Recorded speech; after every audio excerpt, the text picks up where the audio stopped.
ವಿಧಾನ ಪರಿಷತ್ ಸದಸ್ಯರಾಗಿ ನೂತನವಾಗಿ ಆಯ್ಕೆಯಾದ ಬಳಿಕ ಮೊದಲ ಬಾರಿಗೆ ತೀನಸೀಪುರ ಪಟ್ಟಣಕ್ಕೆ ಆಗಮಿಸಿದ ರಘು ಆರ್ ಕೌಟಿಲ್ಯ ಅವರಿಗೆ ಭಾರತೀಯ ಜನತಾ ಪಕ್ಷದ ಕಾರ್ಯಕರ್ತರು ಹಾಗೆ ಮುಖಂಡರು ಕಬಿನಿ ಅತಿಥಿ ಗೃಹದಲ್ಲಿ ಅದ್ದೂರಿ ಸನ್ಮಾನವನ್ನು ನಡೆಸಿದ್ದಾರೆ.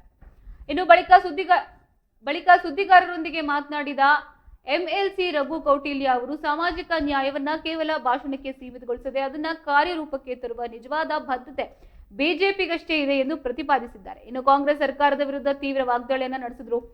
ಕಾಂಗ್ರೆಸ್ನವರ ಕತೆ ಕೇಳೋದು ವೇದಾಂತ ತಿನ್ನೋದು ಬದನೆಕಾಯಿ ಎಂಬಂತಾಗಿದೆ. ಇನ್ನು ಜಾತಿ ಗಣತಿ ಹೆಸರಿನಲ್ಲಿ 650 ಕೋಟಿ ತೆರಿಗೆದಾರರ ಹಣವನ್ನ ವ್ಯರ್ಥ ಮಾಡಿದ್ದಾರೆ ಹೊರತಾಗಿ ಹಿಂದುಳಿದ ಸಮುದಾಯಗಳಿಗೆ ಯಾವುದೇ ಪ್ರಯೋಜನವಾಗ್ತಾ ಇಲ್ಲ. ಇನ್ನು ಪ್ರಸ್ತುತ ರಾಜ್ಯ ಸರ್ಕಾರದ ಗಮನವೆಲ್ಲ ಸಿಎಂ ಬದಲಾವಣೆ, ಆಂತರಿಕ ಭಿನ್ನಾಭಿಪ್ರಾಯ ಹಾಗೆ ಸಂಪುಟ ಪುನರ್ರಚನೆಯ ಮೇಲೆ ಇರೋದ್ರಿಂದಾಗಿ ಅಭಿವೃದ್ಧಿ ಸಂಪೂರ್ಣ ಕುಂಠಿತವಾಗಿದೆ ಎಂದು ಆರೋಪಿಸಿದ್ದಾರೆ. ಉದ್ಯೋಗವನ್ನ ಮಾಡಬೇಕು, ಆ ನಿಟ್ಟಿನಲ್ಲಿ ಸರ್ಕಾರದ ಗಮನ ಸೆಳೆದು ಮಾಡಿಸ್ಕೊಡ್ಬೇಕು ಅಂತ ತಮ್ಮಲ್ಲಿ ಮನವಿ ಮಾಡ್ಕೊಳ್ತೇವೆ.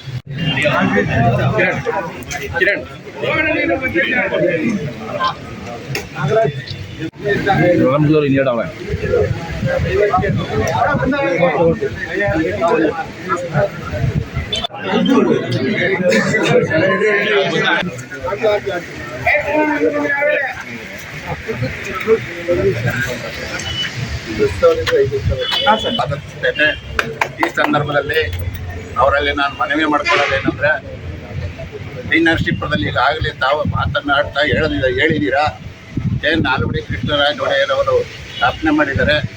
ಈ ರೇಷ್ಮೆ ಕಾರ್ಖಾನೆ ಇನ್ನೂ ಅಭಿವೃದ್ಧಿ ಆಗಬೇಕು. ಮತ್ತು ಅಲ್ಲಿ ಏನು 3.25 ಎಕರೆ ಕ್ರೀಡಾಂಗಣಕ್ಕೆ ಕೊಟ್ಟಿದ್ದು ವಾಪಸ್ ಕೊಟ್ಟಿದ್ದಾರೆ. ಅಲ್ಲಿ ಒಂದು ಸುಸಜ್ಜಿತವಾದಂಥ ನಾಲ್ವಡಿ ಕೃಷ್ಣರಾಜ ಒಡೆಯರ್ ಹೆಸರಿನಲ್ಲಿ ಒಂದು ಒಳ್ಳೆಯ ಉದ್ಯಾನವನವನ್ನು ಮಾಡಬೇಕು. ಆ ನಿಟ್ಟಿನಲ್ಲಿ ಸರ್ಕಾರದ ಗಮನ ಸೆಳೆದು ಮಾಡಿಸ್ಕೊಡ್ಬೇಕು ಅಂತ ತಮ್ಮಲ್ಲಿ ಮನವಿ ಮಾಡ್ಕೊಳ್ತೇವೆ.